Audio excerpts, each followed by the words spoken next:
Hey everybody, Dave here, Hidden Freedom, and welcome back to another video. In today's video, we're going to talk about ETF food pyramid expense ratios.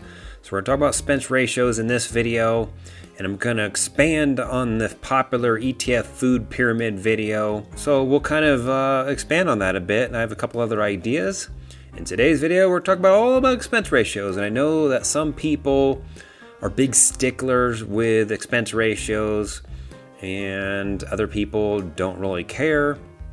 It's possibly just because they're not aware of how much it actually really does cost. But in today's video, this should help those people out. We'll even use a real world example, and we'll look at my portfolio and go through a couple expense ratios and how much it costs me per year to be in that ETF. So if you have not seen the ETF food pyramid video, I'll link it on the top right over here if you want to take a look at that. So if you're interested in seeing future videos like this, go ahead and like and subscribe and set that bell notification so you get notified when I put a new video out. So let's not waste any time, let's go ahead and get started.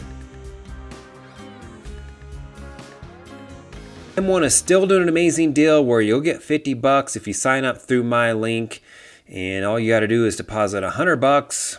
So $50 for you, $50 for me.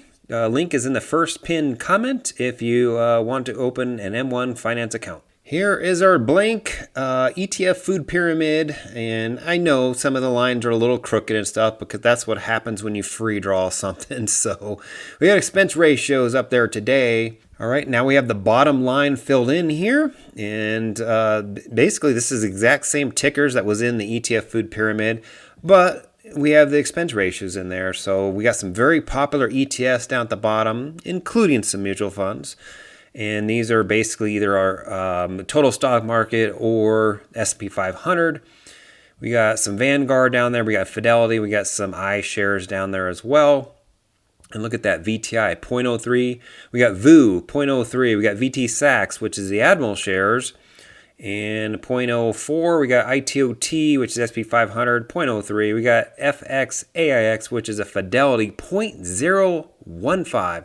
That is the lowest out of that growth section there of those most popular, S&P 500 / total stock market mutual funds or ETFs. So, in the past, I'd say VTSAX was the holy grail. The Admiral shares, this is long before ETFs even existed, at least as far as I'm aware anyway. 0.04, that was the thing. I mean, that was the benchmark there. I mean, everybody wanted the Admiral shares. Now look at, now you can just be in VOO or VTI. And by the way, VOO is 100% encompassed in VTI. So if you're going to invest in VTI, you are in VOO. So just be aware of that. 0.03, 0.03. It makes sense to be in these ETFs here. I really can't think of a reason to be in VTSAX anymore. It's a mutual fund, so maybe it's only for large funds maybe at this point, and that could be the reason why it's more expensive, just because there's a little bit more overhead to manage large funds or whatnot. But I'm speculating there. In most cases, a retail trader such as myself, and probably most people watching this video, should just be in VTI or VOO. ITOT is just another flavor, just from another company, 0.03, so we're right in line there. FXAIX takes the cake here, 0.015, that is a mutual fund. And I'm not the biggest Fidelity fan. I don't really have anything against them, but I just get pissed off because, they won't let me take my money out, the 401k, and roll it over and do an in-service rollover and all that. So you got to quit your job just to get your money out. To roll it over to an IRA where you can have full control over it. And that's what I'm going to do in 30 freaking days. FXAIX 0.015 and VTI VOO, 0.03. You're thinking, Dave, why would I want to be in VTI or VOO when I can get FXAIX for 0.015? I mean, that's such a small amount of money there. Unless you have a gobs of money in there, it's not going to be that much money to be in VTI or VOO. Not to mention, I believe mutual funds also settle at the end of the day, so that could be a little troublesome for some people. ETFs, they trade exchange traded funds, right? They basically trade very similar to a stock. So, if you're in a margin account, you can use the money right away and you don't have to wait till the end of the day to settle and all that. So that could be a negative for a mutual fund. So just be aware of that. Let's go ahead and move on to the next section here. All right, we have the next section filled in. I changed the color from the ETF food pyramid just because it was blue. Somebody mentioned that it was hard to see. So we're in growth and dividends. So these are just dividend ETFs up here. We got SCHD there, Schwab. We got VIG, we got DGRO, and we got VYM, which is a Vanguard. We got 2 Vanguards there, and I think that's iShares, if I'm not mistaken, there for DGRO. None of these are monthly payers, and so I would say these expense ratios are pretty much right in line where you would expect them to be. 0.06, 0.06, 0.08, 0.06. So nothing real very surprising there. Yes, it's more expensive these down here just because there's a little bit more work, and these are more specialized up here. So you pay a little bit more money for those. By the way, I did double check this on Schwab and also went to the vendor or the manufacturer of these ETFs. I guess it would be the company that puts them out. And double check there as well. I did find one discrepancy on Schwab versus what the actual maker of the ETF, and we'll get to that one. Actually, it was VYM now that I think about it. So Schwab had it at 0.22%, and I went to Vanguard, and it says 0.06%, so I'm glad I looked that up and corrected the actual JPEGs here.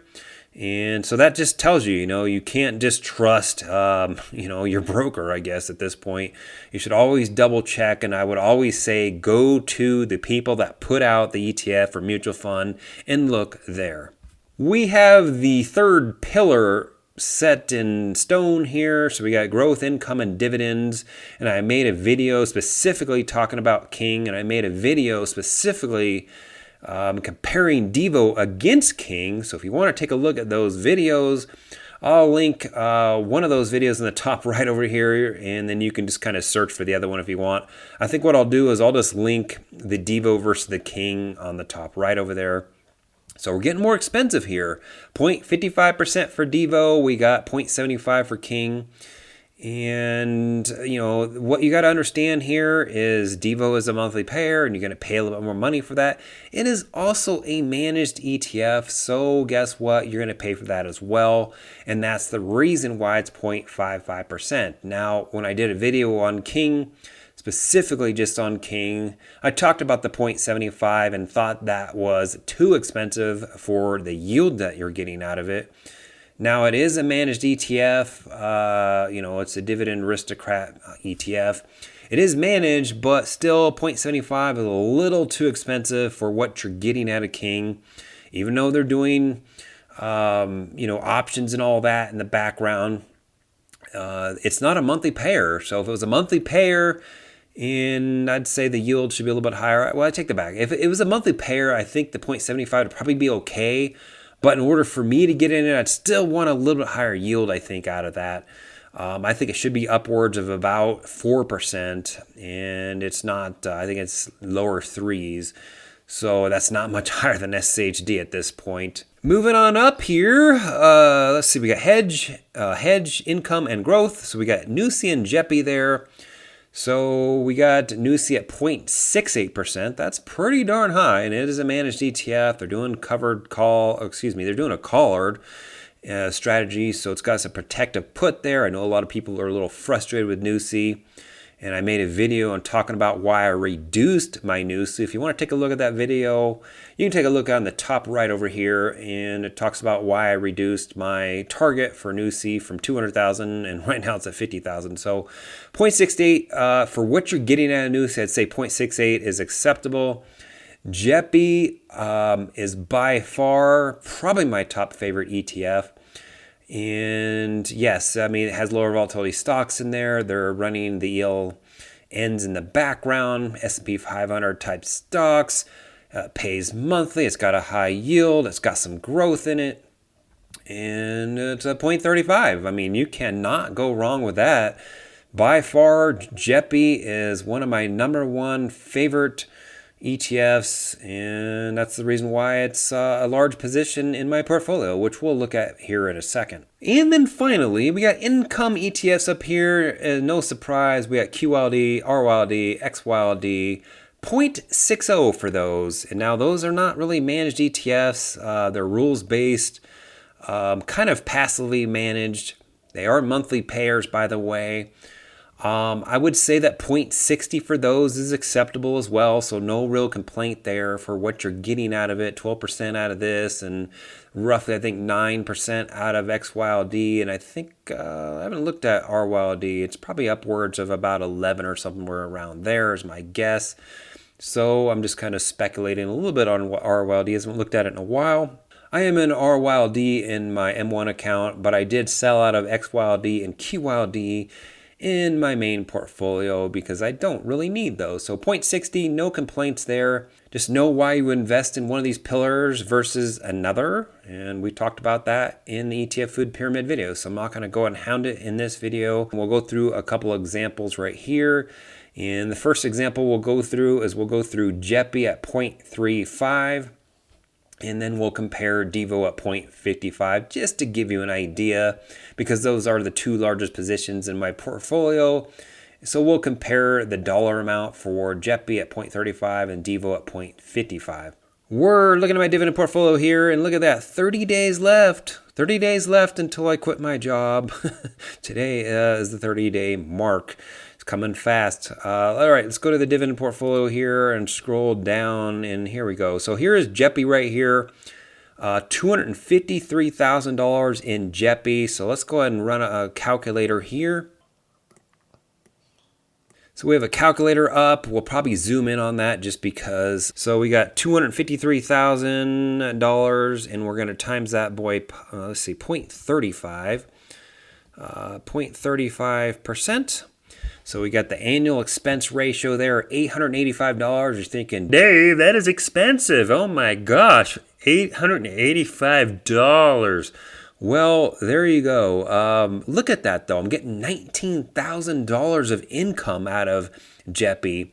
They pay monthly. It's got growth. It's relatively, well, super safe, I'd say. It's lower volatility than a lot of other income ETFs out there. And it's pretty tax favorable. I did a video about taxes on JEPI as well. $885, I'm okay with that. I'm getting paid $19,000 out of this. So I'm not really worried about that. You know, I mean, you have to understand they're paying monthly. It's a managed ETF, and they're doing options that cost some money. But 0.35 is pretty darn low for what that ETF is. So that's JEPI over there, $885. Let's talk about DIVO next. So in my portfolio, DIVO is $250,000, and I should click in that box, $250,000. We'll do that. So times 0.55%, and we get $1,375 in expenses there for DIVO. But I'm getting paid $12,200 roughly out of DIVO. It is a highly managed ETF, pays monthly, and you are going to pay for that. All right. So they're running options and all that stuff. That is not, that requires some work there. It's a specialized ETF. And so, yes, $1,375 in expenses. So see the difference there? 0.35 is $885, and then 0.55 is $1,355. Now, let's just run, if that was to say King, for example, at $250,000, that was 0.75%. The difference is King would be $1,875. That's crazy. And it doesn't pay monthly. There's just no reason to be in that. I know a lot of people are sticklers, but it is what it is. Those are the two examples we'll just go through. Now, obviously, I have SCHD. Why don't we just pop SCHD in there as well? Now, granted, SCHD's only got, $31,000 in it right now, but I plan on building that out as well. And that's 0.06%. So right now I'm paying $18 in for expense ratio for SCHD. So if I triple that and have roughly, $90,000 in there, this would be times 3. So if $90,000 in SCHD would come out to about $55 annually, and that is perfectly fine because that is a great ETF as well. So looking back here at the ETF food pyramid expense ratio, so now you kind of get a different feeling of how much these things cost. 0.55 for DIVO, and JEPI is 0.35% there. So obviously if you have $1 million or something like that just invested in VTI, that relatively will be a lot of money is what it seems like, but is actually relatively cheap. The only way to get around that is just not being an ETF. You can be an individual stock just like I am, right? I have individual stocks as well. You won't pay an expense ratio for that, but also takes a little bit more work to manage them, so you're paying a little bit for management there. Don't let the expense ratios trip you up and stop you from investing. I would say pretty much almost all these are okay for what they're doing, probably with the exception of King there. That's debatable there. For SCHD, 0.06%, that's perfectly fine. And I just don't want somebody to come to me and leave a comment saying basically, why would I invest in SCHD? It's 0.06% when I can invest in VOO, 0.03. It's like, well, because it's different. It's a different strategy, right? DIVO, like you have to understand what DIVO is doing. You have to understand what NUSI is doing. You have to understand what JEPI is doing, right? I've had many people leave comments saying, NUSI 0.68, DIVO 0.55. That's crazy. Why would I invest that? Those are too high, but they don't understand what they're doing, So just take that for what it is, right? They're doing something that requires a higher expense ratio. You're going to get a higher yield out of it because it has a higher yield because they're running options. That requires work. And that's the reason why they're more expensive. If you don't like that and you're okay with getting a lower yield, like 1% of the VTI or 1% of VOO, then get into VTI or VOO, 0.03% there. Those are cheap, right? If you need a higher income, then you need a higher yield, right? SCHD, that's kind of a good in between, right? 0.06% there.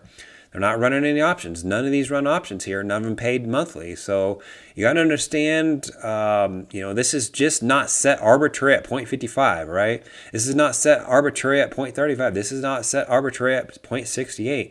They are doing work there for you. So for me, I'm not the biggest stickler when it comes to expense ratios, as long as it's not, crazy for what they're giving me. For King is the only example here what I would call crazy for what they're doing, and is the reason why I was not in it. But I would probably still invest it at 0.75, and that's just me, because I'm not a big stickler on expense ratios. There's a lot of other funds out there that have crazy expense ratios, but if you're self-investing, and you have a financial advisor or whatever, and you're paying one of those people, for example, plus you're paying these ETF fees, that is an absolute no-no in my opinion. Why would you do that when you can just invest on your own, save yourself that financial advisor or whatever, Edward Jones or whatever, you're paying them. Why would you want to pay them when they're going to get you an ETF, so you're going to pay expense ratio there as well? That seems stupid. That seems like a double negative, so we don't want a double negative because a double negative does not equal a positive. Anyways, if you have any comments, questions, or concerns about this video, please leave a comment down below, and we'll see you in the next video. Thanks for watching.